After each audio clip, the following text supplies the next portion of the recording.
बावनकुळेंच्या संस्थेला भूखंड दिला, त्याच्यात पूर्तता केली की नाही याबाबतीत मला आज तरी माहिती नाही. परंतु या 3 महिन्यामध्ये जे काही महायुती सरकारचं चाललेलं आहे, विशेषतः भूखंडांच्या बाबतीत, जमिनींच्या बाबतीत आणि त्याची विल्हेवाट जी लावली जाते आहे, स्वस्तामध्ये धनदांडग्यांना देणं, पूर्णपणे कोणती कायदेशीर पूर्तता न करता देणं आणि त्याच्यातून पैशाचा मोठ्या पद्धतीनं भ्रष्टाचार चालला असं माझं मत आहे. बावनकुळेंच्या बाबतीत मला माहीत नाही, परंतु जे चाललेलं आहे राज्यामध्ये जमिनी वाटपाचा कार्यक्रम, धनदांडग्याला देणं, त्याच्यातून भ्रष्टाचार करणं, हे तर आता सगळीकडे प्रसिद्ध होत असताना दिसतं आहे. कारण ह्या सगळ्या चुकीच्या गोष्टी चाललेल्या आहेत आणि या चुकीच्या गोष्टी थांबल्या पाहिजे या मताचे आम्ही आहोत.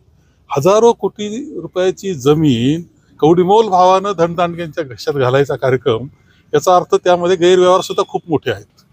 आमचा स्पष्टपणे मत त्यामध्ये आहे. विशेषतः पशुसंवर्धन विभागाच्या जमिनींचं विल्हेवाट लावली जाते आहे.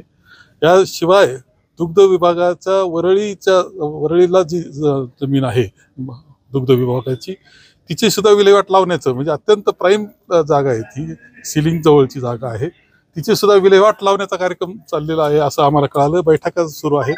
इकडं सुद्धा पुण्याच्या जमीन आहेत ताथोडेच्या, तिची विल्हेवाट लावण्याचा कार्यक्रम चाललेला आहे. कुर्ल्याची जमीन आहे, तिचा विल्हेवाट लावण्याचे चाललेला आहे. आणखी काही आम्हाला लक्षात आले की 40गाव इथं सुद्धा जमिनीची विल्हेवाट लावायची, धनदांडग्याच्या घशात घालायची, प्रचंड पैसा त्यातून काढायचा, असा हा कार्यक्रम चाललेला दिसतो आहे. हे थांबलं पाहिजे, नाहीतरी नंतर हे थांबणारच आहे. आम्ही आल्यानंतर पहिली ह्या सगळ्या गोष्टीची चौकशी केली जाईल. दुसरीकडे अमित शहा काल नागपूर नंतर आज उत्तर महाराष्ट्राचा आढावा घेत आहेत, ते आज महाराष्ट्रात दौरा करतायत, कसं पाहताय? पाहण्याचं काही असं काही कारण नाही आहे की शेवटी ते भारतीय जनता पक्ष आहेत, भारतीय जनता पक्षाचे नेते आहेत. आढावा घेणं ही सगळी जबाबदारी त्यांची आहे.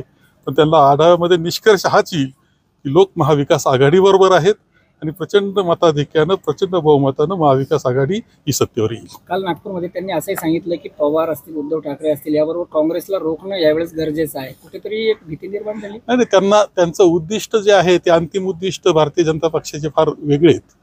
हे म्हणजे आता एकनाथ शिंदे गेले असतील, अजित पवार गेले असतील, हे तर त्यांचे हत्यार आहेत. त्यांचा उद्दिष्ट हा आहे की ही राज्यघटना, ही लोकशाही, ही काहीच मान्य नाही त्यांना. त्यामुळे त्या उद्दिष्टाकरता ते काम करतायत. आम्ही राज्यघटनेकरता काम करतोय, लोकशाहीकरता काम करतोय. दुसरीकडे आपल्या जिल्ह्यातील मधुकर पिचड आणि वैभव पिचड यांनी आज सकाळी शरद पवारांची सिल्वर ओक येथे भेट घेतली. कुठेतरी पुन्हा एकदा ते तुतारी हाती घेणार अशा चर्चा सुरू झाल्या. त्यामुळे महाविकास आघाडीची ताकद वाढेल. नाही, महाविकास आघाडीची ताकद तर वाढलेलीच आहे आणि ती असं काही नाही नेत्यांमुळे वाढते असं नाही, जनसामान्य कोणाबरोबर याच्यामुळे वाढते. आम्ही काँग्रेस म्हणून संपूर्ण राज्याचा जवळपास दौरा आमचा झालेला आहे आणि आम्हाला असं दिसतं की प्रचंड प्रतिसाद जनसामान्यातून, युवकांमधून हा आम्हाला काँग्रेसला मिळत असताना दिसतोय. महाविकास आघाडीच्या पाठीशी लोक असताना दिसत आहेत. ही तर परिस्थितीच आहे. त्यामुळे आवक तर सगळ्या राज्यातून काँग्रेसकडं आणि महाविकास आघाडीकडं लोक येऊ इच्छित आहेत, ही वस्तुस्थिती आहे. सोडून गेले पुन्हा येण्याचा प्रयत्न त्यांचे बरेच लोकांचे चाललेले, यांच्या बाबतीत मला माहित नाही. पिचड पिता पुत्र जर पुन्हा परतत असतील महाविकास आघाडीत तर काय भूमिका राहील? नाही, मला काही भूमिका वेगळी घेण्याचं, अजून ती जागा वाटपामध्ये कोणाकडे आहे ती काही निश्चित झालेली नाही. काँग्रेस सुद्धा मागणी अकोलेच्या जागेचं करत आहे. जागा वाटप झाल्यानंतर जास्तीचा पक्ष जास्त निर्णय घेईल. शेवटचा एबीपी माझा, उघडा डोळे बघा नीट.